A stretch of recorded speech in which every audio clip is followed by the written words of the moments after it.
다니엘 1장 1절에서 7절 말씀 함께 합독하겠습니다.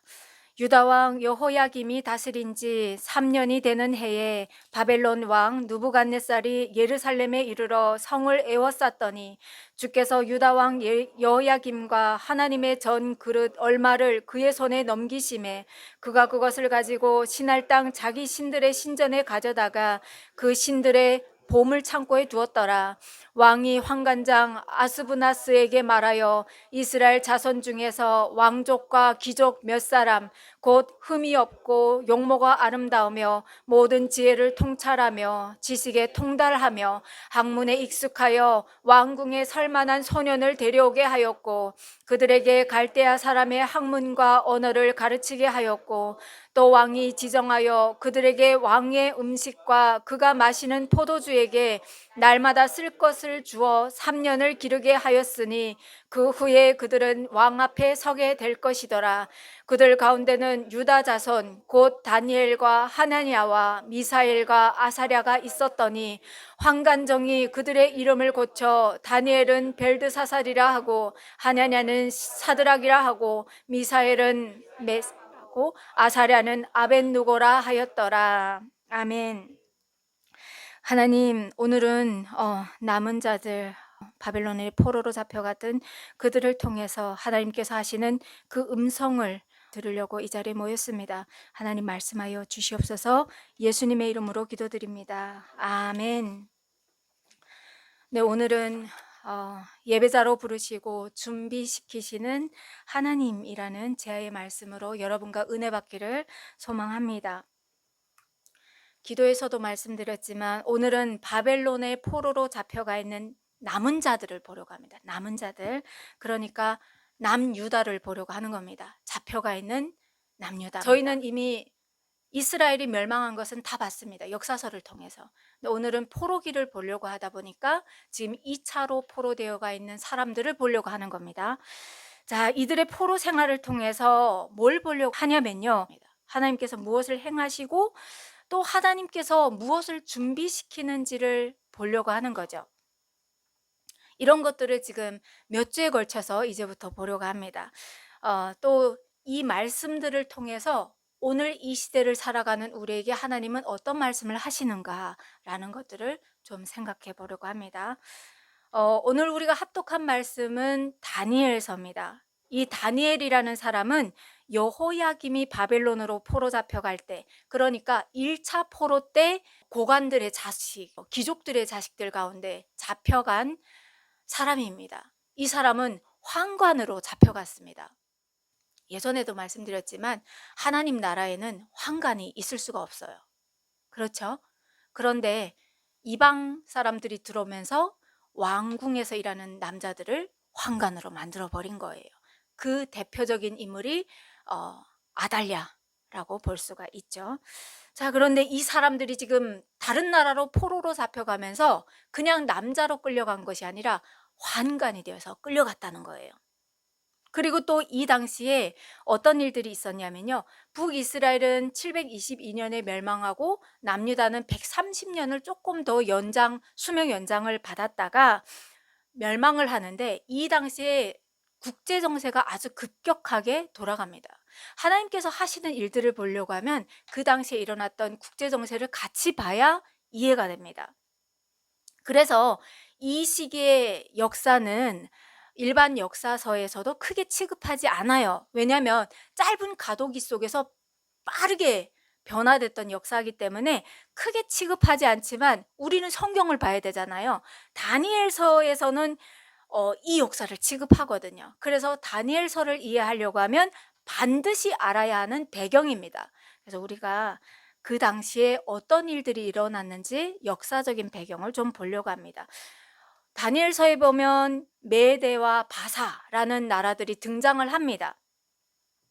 이 나라들이 어떻게 등장을 하냐면요, 이 사람들은 카스피해라는 그 해변에 따라서, 고대 근동시기에는 사람들이 어떻게 이동을 합니까? 물줄기를 따라서 이동을 했잖아요. 그래서 이 사람들도 인도 아리안 족 속에 속한 종족인데 물을 따라서 유목 생활을 했던 사람입니다. 메대, 바사 이 사람들은. 그런데 이 사람들이 그쪽에 가서 이렇게 동쪽과 남부에서 유목 생활을 하면서 보니까 그쪽에는 이미 정착해서 살아가는 사람들이 있지 않습니까? 그 사람들이 누구냐? 본토인들은 엘람, 아수르, 바벨론 이런 나라들의 사람들인 거죠. 그래서 여기에서 생활을 하려고 하니까 맥을 못 추는 거예요. 힘을 발휘하지 못하는 거예요. 그래서 이 사람들이 어떻게 하냐? 그러면 우리가 힘이 약한 나라들끼리 연합을 하자라고 합니다. 그래서 메대와 바사는 결혼으로 동맹을 하여서 힘을 연합하게 됩니다. 거기에서 나온 사람이 누구냐? 고레스 왕입니다.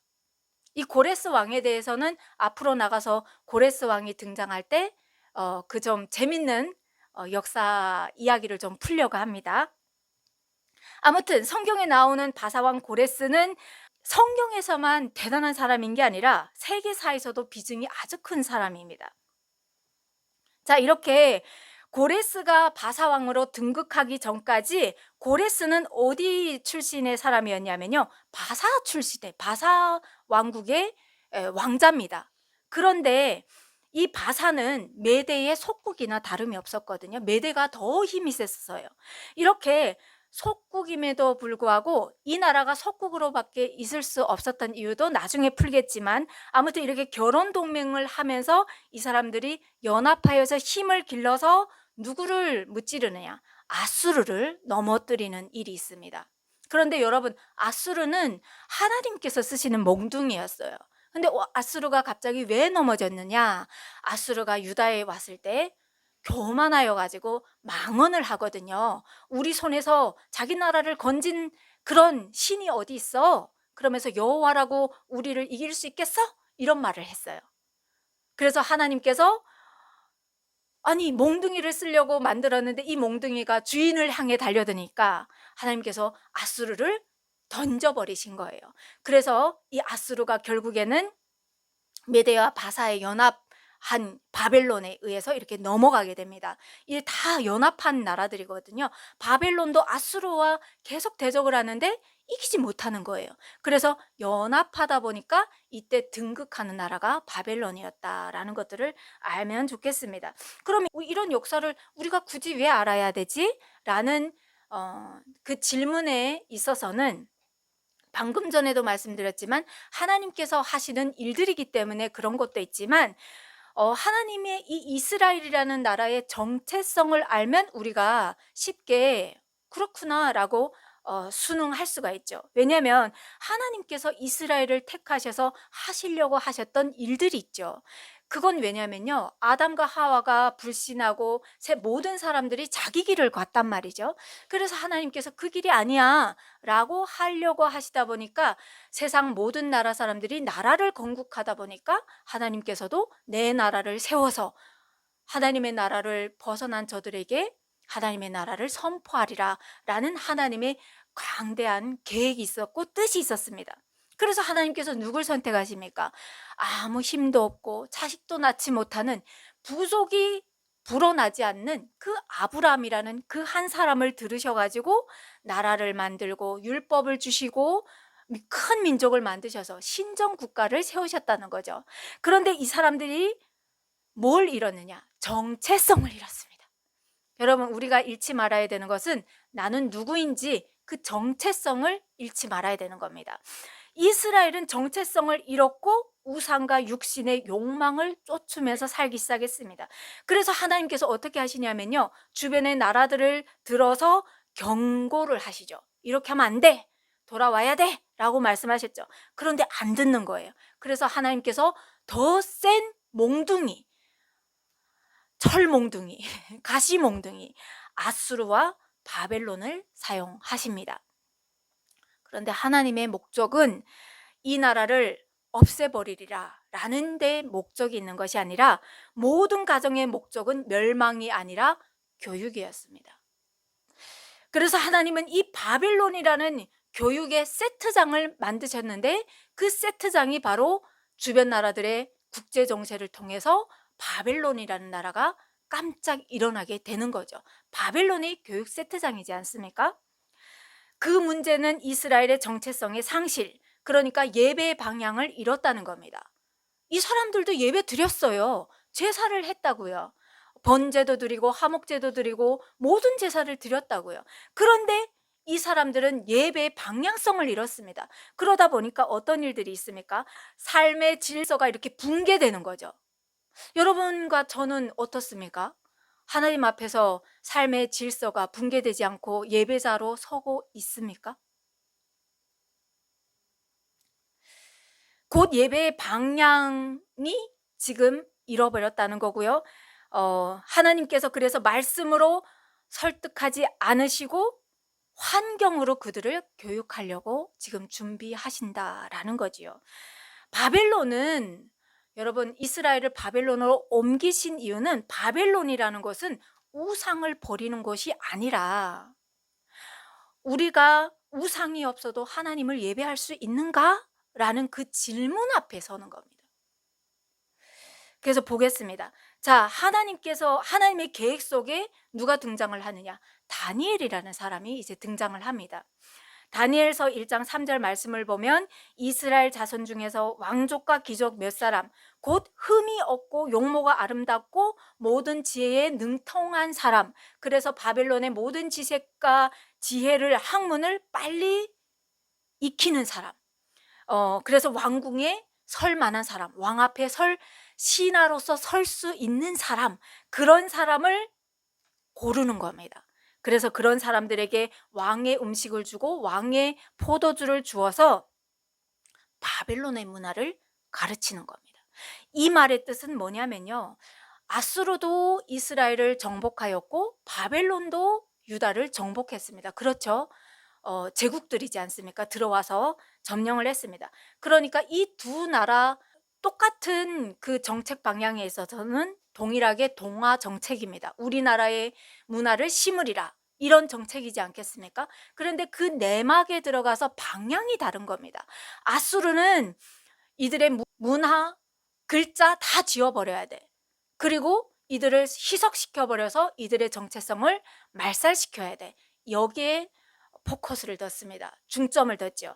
그런데 바벨론은 어떤 데 중점을 두었냐면요, 아니야, 그렇게 할 필요 없어. 우리의 신하를 길러서 바벨론에 충성하게 하면 돼 라는 것에 중점을 둡니다. 그래서 이 사람들은 어린 소년들을 뽑았습니다. 용모도 아름답고 지혜도 총명한 사람들을 뽑아서 세뇌 교육을 시키는 겁니다.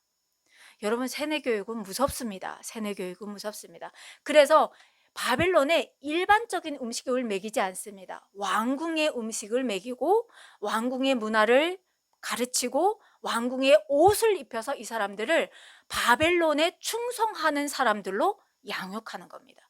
그리고 또 바벨론의 그 왕 앞에, 느부갓네살 앞에 나가서 충성스러운 신하로서 녹봉을, 그렇지 않습니까, 여러분?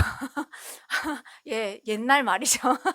예, 누가 우리에게 먹을 것을 주느냐에 따라서 일반 사람들은 그 사람 앞에 충성하게 돼 있습니다. 아마 저도 북한에서 김일성이 식량을 제대로 공급했다고 하면 아마 그 총구 앞에서 두만강을 건너지 않았을 겁니다. 식량이 끊기다 보니까 그 우물 안에 개구리에서 탈출한 겁니다. 마찬가지예요. 바벨론은 정확하게 알고 있었던 겁니다. 누가 먹을 것을 주느냐에 따라서 사람이 충성한다는 걸 알기 때문에 이것을 어려서부터 세뇌 교육을 시키고 바벨론의 문화를 가르쳤던 거죠.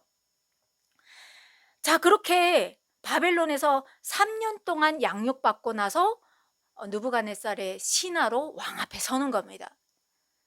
자, 이런 계획 안에 등장하는 사람들이 있는데 그 사람들이 유다 자손인 다니엘과 세 친구들이 오늘 등장을 하는 거죠. 자, 다니엘이 바벨론으로 잡혀갈 때 나이를 이렇게 추정하는 걸 보면 12살에서 15살 정도로 추정합니다. 그러니까 이 어린 소녀가 지금 바벨론의 포로로 잡혀가 있는데 이 소년이 어떤 마음을 먹느냐, 오늘 말씀에도 나와 있지만 왕이 하사하여 내려오는 왕의 음식과 포도주로 나를 더럽히지 않겠다라고 결심을 합니다. 이 결심은 굉장히 위험한 결심이죠. 왜냐하면 왕에게 정면으로 도전하는 거거든요. 이 도전은 어쩌면 생명을 잃을 수도 있는 도전입니다. 그래서 왕이 내려주는 그 음식을 다니엘이 안 먹는 거예요. 그래서 오늘 말씀을 보면 환관도 난색합니다. 이 어려움을 표현하는 거예요. 이거 어떻게 해야 되지? 먹어야 된다. 그런데 다니엘은 먹을 수 없습니다. 라고 얘기하는 거잖아요. 여러분 같으면 어떻게 하시겠습니까? 여러분 같으면 다니엘의 환경이라고 하면 여러분은 어떤 길을 선택하시겠습니까? 하나님께서 이런 다니엘의 정결한 마음, 깨끗한 마음을 하나님께서 보시지 않습니까? 그래서 하나님께서 이 다니엘의 마음을 어여쁘게 보시고 다니엘로 하여금 환관장에게 은혜와 긍휼을 얻게 하였다라고 성경은 기록합니다. 어떤 긍휼을 얻는지 봅시다. 다니엘이 말해요. 먹어야 된다. 환관장이 말하니까 다니엘이 그러죠.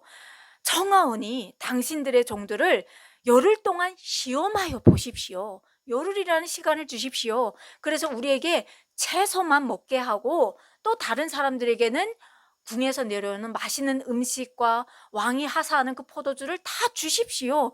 그래 열흘 동안 비교하여서 열흘 후에 우리가 그들보다 거칠하거나 또 이렇게 기운이 없거나 이런 점이 있다가 하면 당신이 마음이 가는 대로 행하십시오. 라고 얘기했습니다. 여러분, 환관장이 다니엘의 말을 들을 이유가 있을까요? 없잖아요. 그런데 하나님께서 환관장의 마음을 만지시니까 환관장이 이 부탁을 들어줬다는 겁니다. 그래서 열흘 뒤에 보니까 어떻습니까? 다니엘이 다른 어떤 맛있는 고기와 빵을 먹은 사람들보다 더 빛이 나고 광채가 나니까 환관장이 할 말이 없는 거죠. 그래서 이 사람들은 왕이 하사하는 음식을 안 먹고 채소를 계속 먹는데 하나님께서 이 소년들에게 더 지혜를 주시고 총명한 그런 길을 열어주셔서 학문도 보는데 다른 사람은 7개월 만에 익힌다고 하면 이 사람들은 막 1, 2개월 만에 익히는 거예요. 바벨론의 그 모든 것들을 따라하는데 다른 사람들보다 훨씬 앞서 있는 거예요. 모든 서적을 깨닫게 하시고 지혜를 하나님께서 주시니까 다니엘이 어느 경지까지 올라가느냐? 모든 환상과 꿈을 깨닫는 경지까지 올라가는 겁니다. 하나님께서 붙들어서 쓰시니까 이런 경지까지 올라가는 겁니다. 세상에 어떤 사람이 이 지혜를 깨달을 수 있겠습니까? 여러분, 다니엘의 결단은요, 성공 전략이 아니었습니다. 그런 거죠. 하나님, 내가 이만큼 했으니까 내가 이런 결단을 했잖아요. 그러면 하나님, 저에게 이런 것들을 해결해 주십시오. 라는 조건부를 안 달았습니다. 내가 마땅히 하나님의 사람이니까 내 정체성의 고백이었던 겁니다. 내가 설령 죽더라도, 내가 죽는 한이 있더라도 나는 이렇게 사는 것이 맞다라고 생각했기 때문에 이 사람은 왕이 하사하는 그 음식들을 안 먹었다는 겁니다. 여러분, 이때 당시에 왕은 어떤 음식을 먹었냐면요, 우상에게 바쳐진 가장 좋은 음식이지 않습니까? 그 음식을 먹으면서 자기가 가장 아끼고 총애하는 사람들에게도 음식을 내렸던 거예요. 그러니까 이 음식은 우상 제단에 올라갔던 음식인 거죠. 그러니까 이 음식을 안 먹으면 죽을 수도 있다는 것을 알면서도 다니엘은 나는 우상에게 바쳐진 음식은 먹을 수가 없습니다. 죽는 한이 있더라도. 그것이 바로 우상을 섬기지 않고 여호와 하나님만을 섬겨야 하는 그리스도인의 자세입니다. 라고 고백했던 겁니다. 하나님께서는 우리에게 다니엘을 보여주시면서 우리에게도 이런 신앙을 요구하고 있다고 생각합니다. 내가 이만큼 하니까 세상에서 더 성공해야 되지 않습니까? 내가 이만큼 예배를 드리니까 하나님 어려움이 없어야 하지 않을까요? 내가 이만큼 하니까 하나님 뭔가를 더 열어주셔야 되지 않습니까? 그런데 하나님은 이런 신앙이 잘못됐다고 말씀하시는 겁니다. 우리는 그리스도인이기 때문에 하나님 앞에 나와서 마땅히 예배자로 서야 되고 마땅히 하나님을 경배해야 되고 마땅히 하나님 앞에 예배자로 서야 된다라는 것을 하나님께서 다니엘을 통해서 말씀하고 있는 거죠. 자, 왕궁에서 이렇게 다니엘이 준비되고 있을 때 백성들 가운데서는 또 한 사람이 준비되고 있습니다. 그 사람이 누구냐면요, 에스겔이었습니다. 에스겔. 에스겔 1장 2절에 보면 그 사람이 잡혀가던 때를 얘기합니다. 그 사람이 언제 잡혀갔고 지금 어디에 있는지를 얘기하고 있죠. 여호야긴 왕이 사로잡힌 지 5년 그달 초닷새라라고 얘기합니다. 그러니까 에스겔은 2차 포로기에 잡혀간 사람입니다. 2차 포로기에는 기술공들과 장인들, 남유다에서 기술자들을 다 빼갖고 포로로 잡아간 거죠. 그 당시에 이 사람이 고관들과 관리들 사이에서 잡혀갔습니다. 에스겔은 제사장의 후손입니다. 그렇게 이 사람이 갔는데 그날 평지에 있을 때 에스겔의 나이 30대쯤에 하나님의 영광이 에스겔에게 임한 겁니다. 그래서 이 사람이 환상을 보는데 아주 디테일하고 자세한 환상을 보죠. 북쪽에서부터 큰 폭풍과 큰 구름이 오는데 그 속에서 불이 번쩍번쩍하면서 그 빛이 사방으로 비치는데 그 불 가운데 벌겋게 단 새 같은 것이 보이는 거예요. 그리고 네 생물의 형상이 보이는데 앞은 사람의 얼굴을 한 형상이고 오른쪽은 사자, 왼쪽은 소, 그리고 뒤는 독수리 얼굴을 한 그 네 생물을 이 사람이 환상을 통해서 봅니다. 이 생물들에게는 얼굴만 있는 것이 아니라 날개도 있고 다리도 있는데 그 다리가 곧대요. 구부러진 것이 아니라 곧대요. 발바닥은 송아지 발바닥같이 굽이 이렇게 갈라져 있는데 광낸 구리같이 빛나고 사방 날개 밑에는 사람의 손처럼 생긴 그런 손이 있다는 겁니다. 손이 각각 있더라. 어떤 생각이 드십니까? 하나님은 지금 엘리트, 다니엘은 엘리트지 않습니까? 지식층, 지식인이죠. 그 엘리트만 준비시킨 것이 아니라 하나님께서 선택하신 그 백성까지도 지금 하나님께서 준비시키고 계시는 거죠.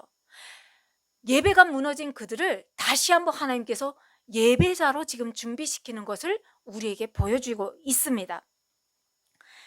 이 네 생물 가운데 영이 있는데 이 영이 어떤 곳으로 가면 그 생물도 그대로 따라서 움직이는 것을 하나님께서 보여주시는 거예요.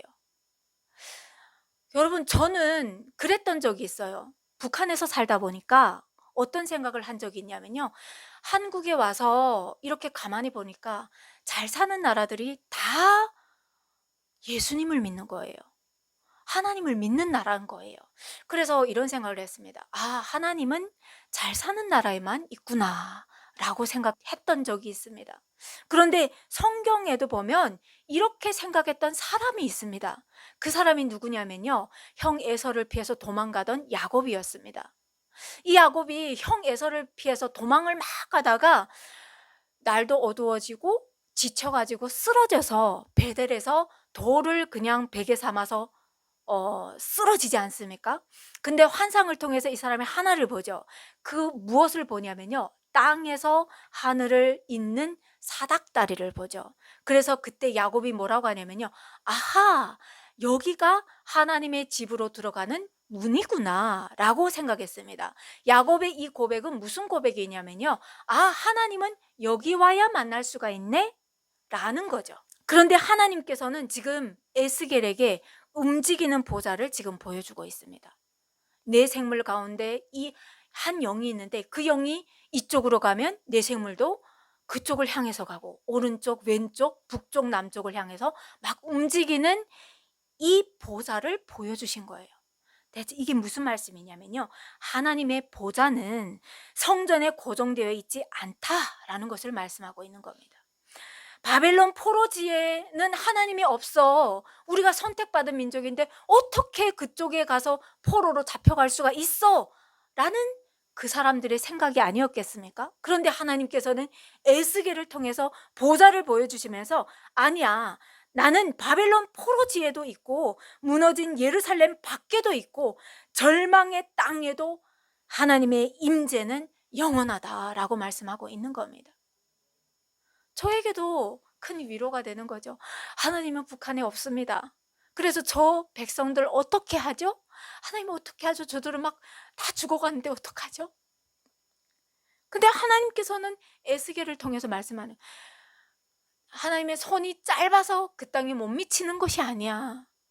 그 땅 역시도 하나님께서 임재하시고 통치하시고 하나님의 일을 하시는 곳이라는 것을 말씀하고 있는 거죠. 성전은 무너졌지만 예배는 결코 사라질 수 없어. 예배는 결코 무너질 수가 없어. 장소는 사라졌지만 하나님의 통치는 계속돼. 하나님의 신정 통치는 계속돼라는 것을, 하나님은 영원한 왕이시라는 것을 에스겔에게 지금 보여주고 있는 겁니다. 여러분도 보고 계십니까? 하나님께서는 오늘도 저와 여러분에게 묻고 있다고 저는 생각했습니다. 하나님은 우리에게 말씀하시는 거죠. 지금 바벨론 한가운데서도 보좌가 움직이고 있다는 사실을 너는 믿니? 나는 교회 와서는 여기에는 하나님의 거룩한 성소이니 여기에 오면 하나님 앞에 서야 되고, 예배를 마치고 내일부터 세상으로 파송되어 가면 거기에는 왠지 하나님이 없을 것 같고, 그래서 내 삶의 주인은 내가 되어야 될 것 같고, 그래서 열심히 하나님을 외면하고 살지는 않니? 근데 하나님은 말씀하시는 거죠. 아니야, 나는 네가 있는 그 어디든지 나는 너와 함께 하고 있어 라는 말씀을 하고 있습니다. 성전이 없다는 이유로 세상 사람들과 똑같이 해도 괜찮지 않을까요? 라고 생각하는 우리의 그 마음 가운데 하나님께서 성전이 없다는 이유로 하나님 침묵하셨다고 너희는 오해하지 마. 그곳에도 내가 있어. 그래서 예배자로 서야 돼 라는 말씀을 하고 있지 않는지, 그런 질문을 한번 던져봤습니다. 하나님은 당신의 백성을 망하게 하시기 위해서 포로로 이렇게 보내신 것이 아니라 다시 한번 예배자로 세우시기 위해서 이런 일들을 행하신다는 것을 저와 여러분이 알아야 되죠. 이걸 알 때 우리가 하나님 앞에 이것을 고백하며 나갈 때 오늘도 열국을 통치하시면서 우리의 인생마저도 하나님 손에 있습니다 라는 고백이 진실로 예배자로 서게 한다고 저는 믿습니다. 그래서 한 주도 여러분, 하나님은 나를 늘 보고 계시고 나의 그 어려움도 알고 계시고 또한 회복시켜 주실 것이고 내가 모르는 그 모든 것들을 예비하고 계신다는 것을 늘 알고 명심하고 고백하면서 저와 여러분이 예배자로 서기를 간절히 소망합니다. 하나님 아버지 감사합니다. 우리를 예배자로 부르시고 또한 그 신실한 예배자로 세워주심에 감사합니다. 오늘도 그 말씀을 통해서 우리의 삶은 진정한 예배자로 서 있는가라는 질문을 각자에게 던져봤습니다. 우리의 마음 가운데 그렇지 못한 구석이 있다고 하면 하나님 깨달을 수 있는 그 회개의 영을 허락하여 주셔서 하나님 앞에 온전히 회개하고 다시 한번 예배자로 바르게 설 수 있도록 성령님 도와주시옵소서. 그렇게 한 주도 주님께서 저희를 바른 길로 진리의 길로 인도하실 줄 믿사옵고 감사드리오며 예수님의 이름으로 기도드립니다. 아멘.